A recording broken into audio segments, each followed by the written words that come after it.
Unit 1. Dear learners, you are now clear with the fundamental concepts of economics, namely scarcity, choice of consumers, producers, and opportunity cost. This video clipping will make you understand the concepts clearly. Look at the shop, which is located in an apartment building. Usually, shops are located at complex buildings. Here, the shop is functioning at the ground floor of an apartment, which is nearby Directorate of Distance Education of Annamalai University. The main branch of the shop is located at the busy center of the town. The extension branch is located at these premises in order to satisfy the needs of the people here.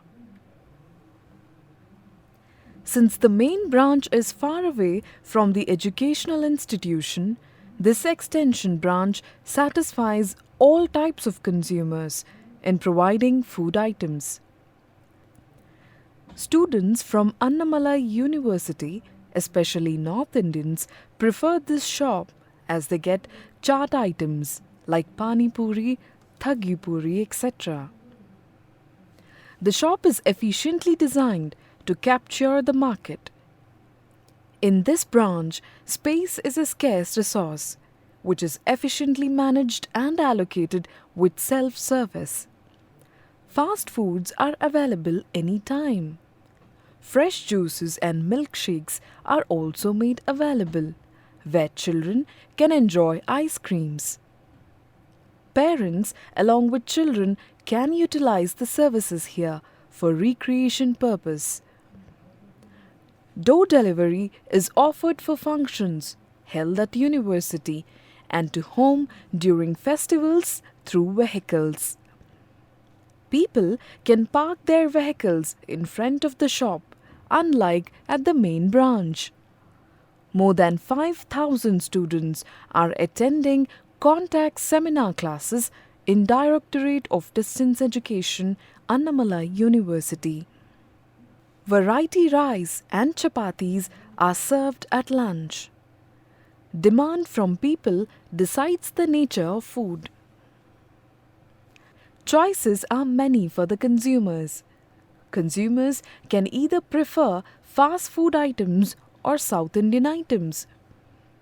Consumers can prefer either to sit or stand in order to have their food. Consumers who prefer AC can sit inside the shop. Otherwise, they can sit outside the shop, enjoying nature. The shop owner extends the shed at the evening to satisfy any other consumer preference. Employees prefer to have their lunch and evening tiffin here. The opportunity cost of preparing lunch at home is costly for them, and therefore they would like to have lunch as well. One can understand the basic concept of economics from this video clipping. Choice of producers and consumers extend the shop, and it is surviving in a semi-urban place. The knowledge of economics helps the producers to attain maximum profit and the consumers to attain maximum satisfaction. Krishna Vilas. See the hotel Krishna Vilas and roadside eateries. In the morning, both shops are busy in providing varieties of breakfast. Those who would like to have hygienic food, they can have breakfast in the hotel. Those who do not mind the hygiene, they can have their breakfast at the pavement shop at a cheaper rate. Moreover, to have a breakfast at the hotel is time-consuming. The opportunity cost of time decides the consumers to have their breakfast either at hotel or at the shop. The office goers also like to have breakfast at pavement shop. The roadside eateries are functioning only in the morning. consumers prefer to have their breakfast even at the pavement shop regardless of their employment status. Unit 2. Dear learners, you are now witnessing a marketplace where the buyers and sellers interact with each other. In economics, we define a market as one where the exchange takes place between a buyer and seller. It need not be a particular place or a region, but in common parlance, people understand that market refers to a place where different types of commodities are bought and sold. Markets are divided as fruits and vegetable markets, grocery market, oil market, and durable goods market, including furnitures, textiles, and jewelries. Now in the video, you are seeing a vegetable market where different kinds of vegetables are sold. It is a market functioning in a particular area on all days of the week. You can notice here how the buyers are choosing their vegetables from the heaps of different kinds of vegetables in the shop. You can also see the segregation of market into different items as vegetables, plantain leaves, coconuts, tomatoes, and curry leaves. Now, we are entering into a market which functions only on Sundays in a particular locality in a town. People surrounding in and around the town and from nearby villages come to the Sunday market. It is called Sunday market because it functions only on Sundays. Here, no division of markets is noticed between vegetables, fruits, oils, groceries, and other durable goods like plastic utensils and household appliances. Here, the perishable commodities like fruits and vegetables are sold at wholesale rate because the produce are brought to the market directly by the producers from the nearby villages, and they usually sell their produce for a small profit margin, unlike the retail sellers in a proper vegetable and fruits market, which is situated in a particular place in the town. Sometimes, at late evenings, the goods will be sold at auction very cheaply to clear the market by the producers. These types of markets are usually functioning in the semi-urban towns, and these markets are flourishing because it is convenient for the employed people and villagers to visit the market on holidays. It is also more profitable for the producers to sell immediately for cash without waiting for the brokers or agents to give cash for their produce. The difference between the Sunday market and a regular market is that in this regular market, the producers are not directly selling their products. Only the retail merchants are selling the produce. The profit margin for them is fixed at a higher level than in the Sunday market. But here, the buyers can choose good quality vegetables according to their preference, but it is usually not allowed in Sunday markets. While comparing the Sunday market and regular market, the market demand for a particular good, say vegetables, are determined by more number of buyers in Sunday market than in the regular market. This is because the market demand is determined by the number of buyers at a particular time for a particular good. In Sunday market, the market demand for a good is determined by more number of buyers than in the regular market for the same good. Another thing which we can observe from the video is that the goods in Sunday market are spread out in the pavements, while in regular market they are stored in pakka shops in a marketplace. By observing the functioning of the two markets, we can say that the determinants of demand in Sunday market are the cheap price of goods, variety of goods, and more number of buyers purchasing lump sum amount of goods.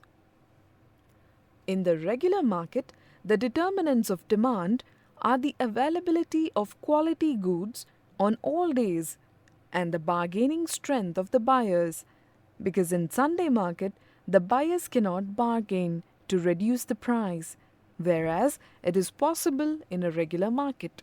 Unit 3. Dear learners, you are observing a famous textile shop in a semi-urban area called Kasturibai Company Private Limited. The shop is a 3-story building. In the ground floor, designer and cotton saris are sold. The first floor exhibits saris of different kinds, including a variety of silk saris. The second floor consists of ready-made items for boys, girls and children, along with cosmetic items and other innerwears. The third floor is made available for ready-made items like jeans, pants, shirts, kurtas, bermudas and innerwears for men. The shop also has a sales department in the underground where dhotis, shirt pieces, cotton towels, carpets, floor mats and other tiny cotton items are sold. In this shop, we can observe the promotional activities undertaken by the shop owner, which boosts up the sales in this shop. In economics, we usually say that whenever price is reduced for a good, the demand for it increases. But everywhere, the textile shops follow fixed prices for items with price tags. So each shop practices different tactics to boost up their sales. This particular shop attracts the purchasers by putting mehendi for the girls and enthusing the consumers with roller coaster, swimming pool and computer games for children. They also make the purchaser choose the coupons from a jar, which entitles them to different gift items. These activities boost up the sales in this particular shop. Now, we are observing another shop named National High Fashion, where cosmetic items and ready-made items are exhibited in the first and second floor for sales. Comparing the two famous shops in the town, the crowd is more in Kasturibai Company shop, where the same type of garments, toys and other items are sold. This explains the concept of consumer's equilibrium in microeconomics, which you are familiar with after studying the lesson on indifference curves. The consumer attains maximum satisfaction out of his or her expenditure where he or she is attracted by the sales promotional measures adopted by different shops. Here, National High Fashion is not concentrating on promotional measures, whereas Kasturibai attracts the purchasers through different sales promotional tactics. So the consumer gets maximum satisfaction out of his or her expenditure. If he would have known English, he should have got training in the use of computer.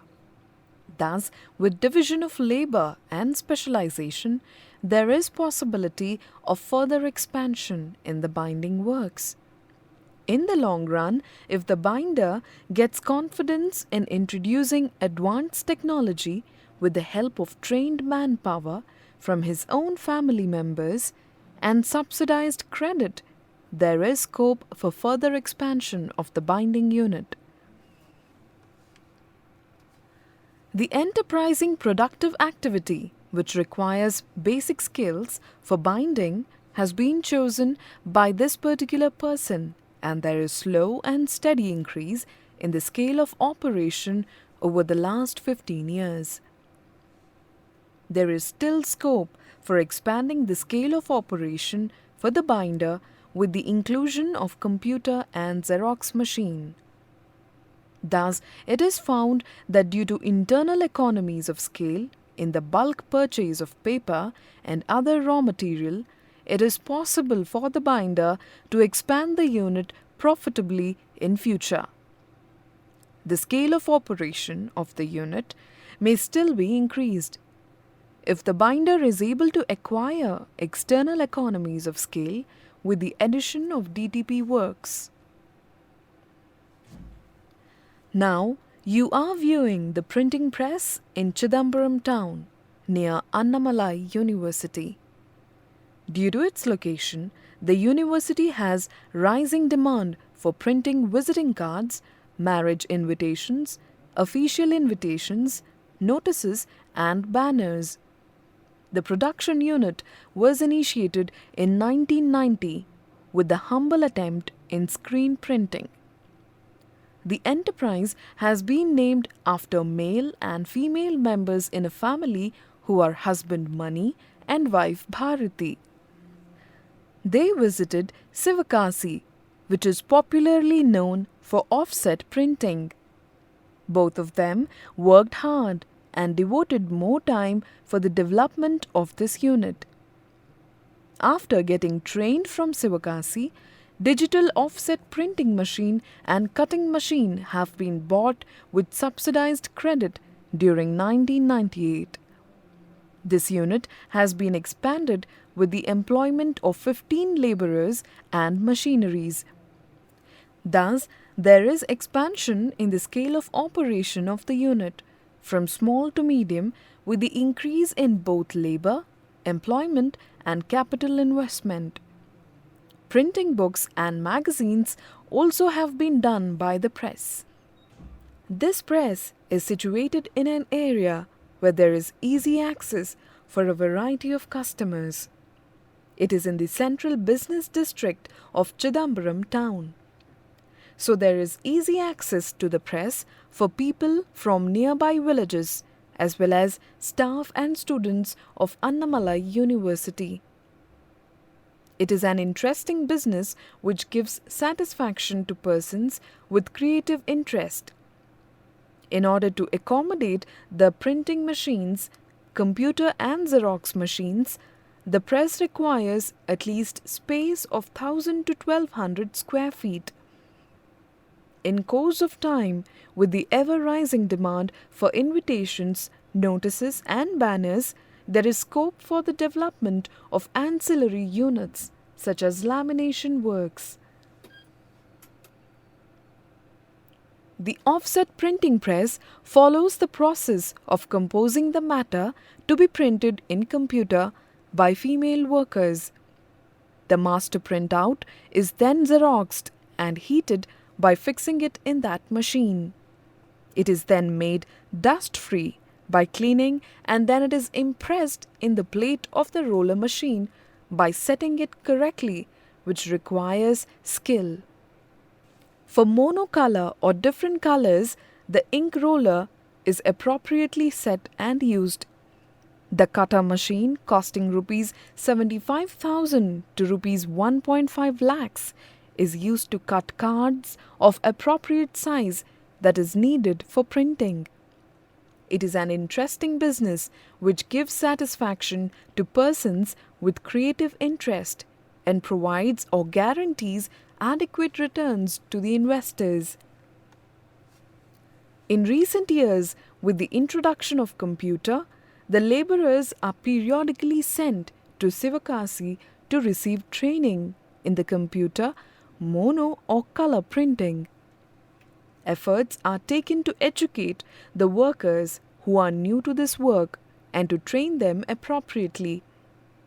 It is cheaper to employ girls with school education and computer knowledge and then give them the needed training after employment. The workers are provided with the type of training in which they have interest. In addition to tours for training, the laborers are allowed to go for recreational tours arranged by the unit. Thus, the press has further expanded itself with trained workers in different operations that are illustrated to you with machineries. Since 2000, this unit is using computer for mono and color printing. Thus, with specialization and division of labor, it is possible to employ 22 laborers with skill in computer printing in 2011. In this printing press, there are employment opportunities equally for women in addition to men in operating machineries. As the press is experiencing internal and external economies of scale, there is scope for further expansion of the unit. The internal economies of scale is in terms of bulk order for invitations and notices, which requires bulk purchase of raw materials and full utilization of the machineries in the press. There are also external economies as the press also undertakes DTP works with the computers and laborers attached to the press. Unit 5. What you see in this video clipping is a printing press which is located at Annamalai Nagar. In this small unit, all types of printing works such as printing books, magazines, visiting cards, marriage invitation, notices, banners are undertaken. This building is owned by the proprietor himself, so the rent is not actually paid out by the proprietor.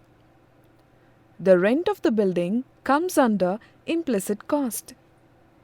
Implicit cost, as we have learnt, is cost which are not actually incurred, that is, not actually paid out.